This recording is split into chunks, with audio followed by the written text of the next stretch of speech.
video will show you how to download the schedule building engine and load engine for Power Scheduler if you're a schedule builder. This has to be installed on any computer that you are using to run builds in PowerSchool. So if there are two of you on your team that are schedule builders, you may want to both have this installed.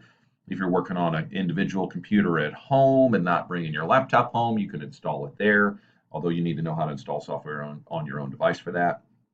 The key thing is when you are running a build or using the engine, only one person at a time can be doing so, so you want to work that out. But without further ado, let's get to how we download it. If we go to log into PowerSchool on the machine you're going to use, go to Power Scheduler. When you're in Power Scheduler, what you can do is you can come down here on the left-hand side, and you're going to see this option that says Engine Download. You're going to click on that. It's going to tell you, here's the file that you're going to need to download, and here is the last time that file was updated. So as you can see, the file was updated on January 26, 2016. Occasionally, I have seen that be different between a PC and a Mac. I am on a PC. I have not had my computer re-imaged since last year, so I already have the engine installed. If your computer was re-imaged, you may need to reinstall if it's not already there. To do that, first you have to download it, so you're just going to click on Sched Engine Installer. It's going to ask you what to do with it.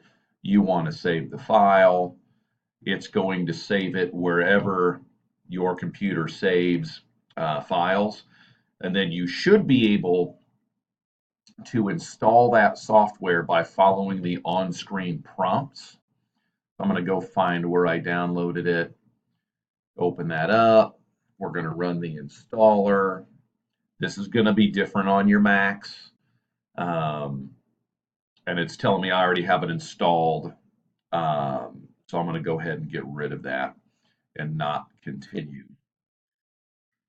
But if you need as a Mac, with a Mac, you're going to have to log in with your credentials to be able to install it correctly.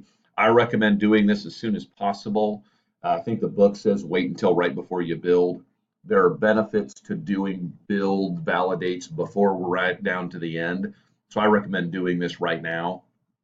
If you need the reason to do it right now is if you need assistance with installing this on your device, you can go ahead and have your building tech help get this installed on your Mac to make sure that it's installed and it'll work. All's well. Thanks. Bye.